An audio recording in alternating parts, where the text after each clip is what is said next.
mademoiselle. Bonjour. Une petite question pour Zanimomag cette semaine. Quel type de concours animalier connaissez-vous? Le concours pour les chiens. Animalier, chat, chien, pour les chiens, là, les concours pour les chiens. Là. Je connais pas comment ils appellent. Les concours canins à La Réunion. Ouais. Les Jeux Olympiques pour les animaux. Et oui, il existe des concours de l'éducation nationale, de la police, des concours à la couillonnisse, les concours pour chiens, mais pas seulement.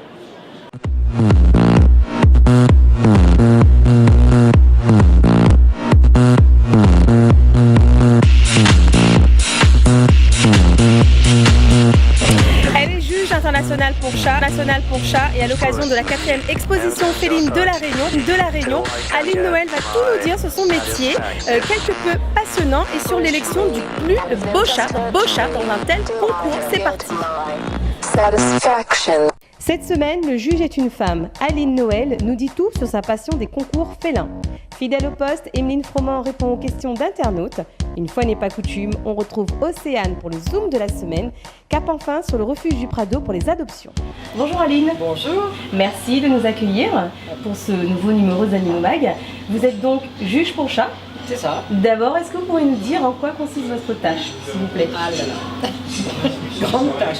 Alors, on prend un chat qui est exposé, qui est engagé dans une exposition, et on le juge, c'est-à-dire qu'on doit voir, vérifier ses qualités par rapport à un standard, en sachant que chaque race a son propre standard, tout comme les chiens, les vaches, les chevaux, et tout est écrit sur ce standard, que ce soit la forme des yeux, la couleur des yeux, position des oreilles, longueur du nez, tout est noté. Est-ce qu'il y a un cahier des charges, comme on dit, ou pas? Un petit peu. Il faut qu'il corresponde au maximum au standard, et surtout qu'il n'ait pas certains défauts majeurs qui le feraient être disqualifié. Très bien. Et puis, j'aimerais vous poser une autre question. Qu'est-ce qu'on regarde en premier chez un chat, justement? Si je vous présente mon chat au concours, qu'est-ce qui va être regardé en premier? Alors, ce qui va être regardé en premier, c'est ce qu'on voit en premier. C'est-à-dire, on voit le chat arriver, on ne l'a pas encore touché, donc on voit sa présentation. C'est-à-dire, c'est un petit peu comme dans la rue ou sur un stage avec Miss France. Avant de tout mesurer, on va voir une image, bien coiffée, etc. Après, peut-être qu'elle aura des défauts. Mais la première chose qu'on voit, c'est la première image, c'est-à-dire la présentation pour un animal, pour un chat en l'occurrence. Très bien, l'apparence compte beaucoup, on soigne beaucoup l'apparence dans ce genre de concours. Très bien, très intéressant, merci. On marque une petite pause. On va faire un petit tour du côté d'Emeline Froment, notre vétérinaire, pour la question d'internaute. Merci.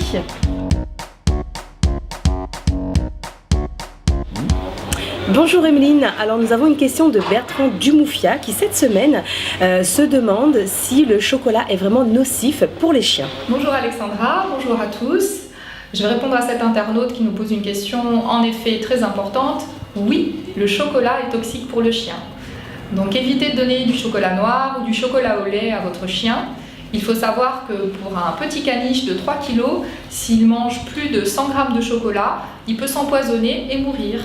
Donc faire très attention, ne pas donner du chocolat alors qu'on pense faire plaisir, parce que le chien va l'ingérer, ça va aller dans son sang et faire une sorte de poison qui peut le faire mourir. Donc ne donnez pas de chocolat à votre chien. Merci Emeline, et puis si vous aussi vous avez des questions, n'hésitez pas à les poster sur le www.zanimo.re et nous ferons un plaisir de les diffuser à l'antenne chaque semaine. Alors Aline Noël, j'ai une autre question à vous poser, quel est le but d'un tel salon? Faire connaître. C'est très très important, faire connaître des races. Le chat, bon, tout le monde sait ce que c'est qu'un chat. C'est un chat coutière qui court partout, qui sont très beaux par ailleurs et qu'on peut exposer. Mais faire connaître d'autres races, faire connaître le chat plus dans son physique en fait, pas dans son intimité, parce que chacun vit avec son chat différemment, mais faire connaître des races. Il y a beaucoup de races différentes, beaucoup de poils différents, pourquoi, d'où ils viennent, comment ils sont, pourquoi ils sont fins, pourquoi ils sont ronds, pourquoi les yeux sont comme ça. Ce sont des caractéristiques propres à chaque race. Voilà. Et justement, est-ce qu'il y a des races plus rares que d'autres? Oh bien sûr. Et la plus, comment dire, la plus étrange, on va dire. Ah, le sphinx. Le sphinx, c'est celui qui n'a pas de poils. Qui n'a pas de poils. Et c'est vrai, ils gardaient vraiment les pyramides à l'époque? Absolument. L'histoire avec, non? Absolument. C'est quoi l'histoire du sphinx? Le tout premier vient du Canada. Ah ben, rien à voir alors. Voilà, c'est dans l'Ontario du Canada. En fait, c'est une mutation. D'accord. La mutation, c'est un changement brutal dans quelque chose d'apparent, là, pour notre cas, qui pourrait se passer n'importe où, qui aurait pu se passer en Chine ou même sur la Lune s'il y avait des chats, peu importe. Et pourquoi alors il a été associé aux Égyptiens? Parce que la position, les grandes oreilles, on a appelé ça sphinx, d'accord. mais en fait c'est pas... Vous savez, le chat qui représente le plus le sphinx, en réalité, l'Égypte, ce serait l'abyssin.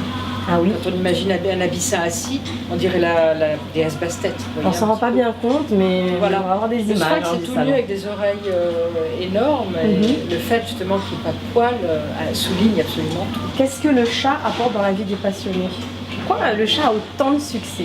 On dit que le chat est indépendant et assez égoïste, mais pour autant, il a beaucoup de succès. Alors pas du tout, c'est beaucoup plus proche qu'on le croit, mais c'est plus proche à, on va dire, une personne peut-être dans la famille. Et pas simplement la maison, parce qu'il peut très bien vous suivre. Il est plus calme, il fait beaucoup moins de bruit qu'un chien, beaucoup moins de contraintes qu'un chien. Il peut vivre dans un appartement sans tout casser par rapport à un chien ou un chiot. Et puis c'est le calme, c'est un animal thérapeutique quand même, on s'en sert dans les hôpitaux. La ronron-thérapie, enfin, voilà, ça entre guillemets quoi. Non, c'est vraiment, c'est un petit peu comme le dauphin, c'est vraiment connu maintenant comme Très bien. un animal thérapeutique. Ah, très bien. Et bien écoutez, on va retrouver le Zoom de la semaine, une autre pause dans notre interview, et on retrouve donc le Zoom. C'est parti.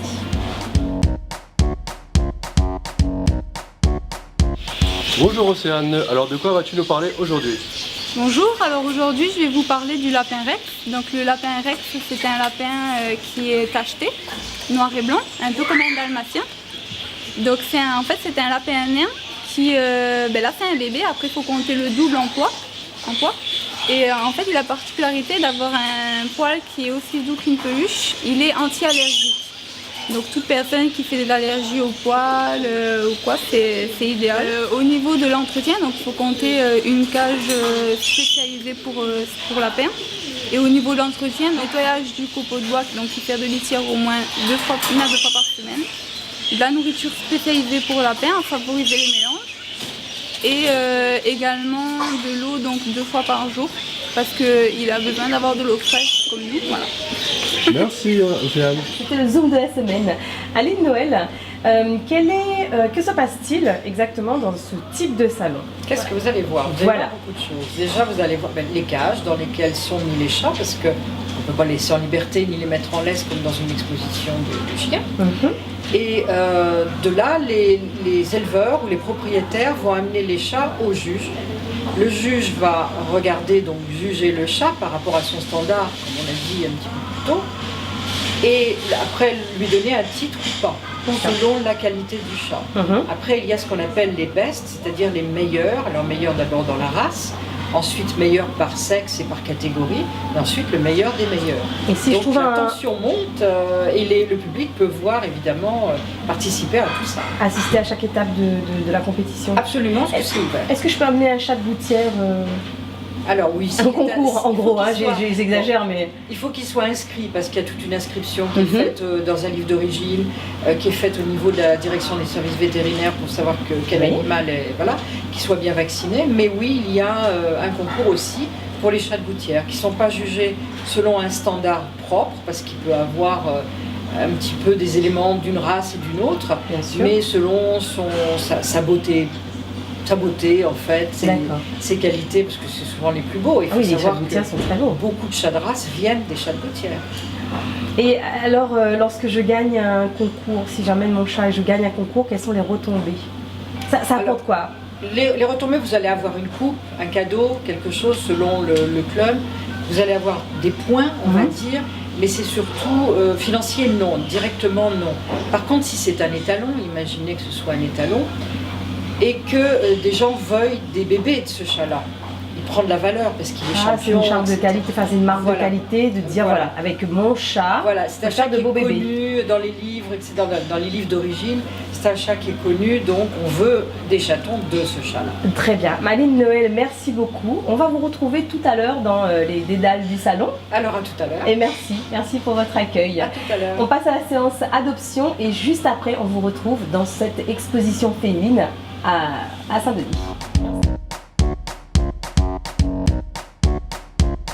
Le résistez pas à la tentation et craquez pour Patchouli. Patchouli est une femelle abricot et blanche. Elle vous calmera, câlinera et brisera votre solitude. Et comme pour tous nos chats, elle est tatouée. Coup de foudre assuré pour Roxy, une femelle type berger, fauve charbonnier.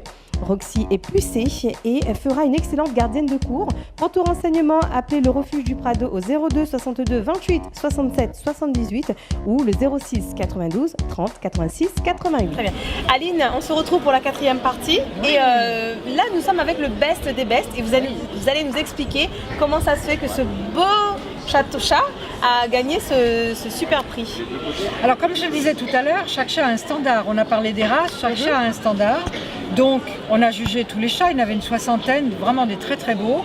Et il s'avère que c'est celui voté par les deux juges, on était d'accord toutes les deux, c'est celui qui a ramassé le plus de points, c'est-à-dire qui est le plus proche du standard de sa race, qui est un British Shorthair. C'est ce que j'allais vous demander, British Shorthair crème tabi. Qu'est-ce que vous avez regardé alors pour qu'il soit le best des bests là? Comme pour tous, alors je vais le prendre. Comme pour tous, on regarde son corps, on évalue son corps, la longueur. Alors pour eux, on demande un corps qui soit assez massif, puissant. Vous voyez ses épaules très puissantes, le cou massif, c'est un jeune chat. Hein. Les pieds qui sont bien ronds, la fourrure qui est très courte, dense. La queue assez épaisse et surtout cette très jolie tête de nounours qui bouge beaucoup. Ah bah oui, il est excité là. Voilà, l'asticot qui est ici donc a une tête magnifique avec déjà des bonnes joues. On voit ses yeux de couleur cuivre très beaux, le profil avec le nez cassé mais suffisamment long et le crâne rond, les oreilles bien placées.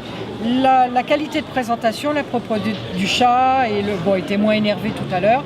Donc il s'avère que c'est le plus beau aujourd'hui. Voilà. Ben, félicitations et merci pour l'interview et merci de nous avoir accueillis dans ces jours et merci à vous. Allez, c'est terminé pour aujourd'hui. Vous savez tout sur les concours pour chats. Merci pour votre participation. On vous donne rendez-vous la semaine prochaine, même heure, même chaîne. Surtout, ne zappez pas. Et pour ma part, j'ai récolté un très très joli chat pour Zanimo qui a eu mention spéciale du jury. Ça perd de l'odeur aussi.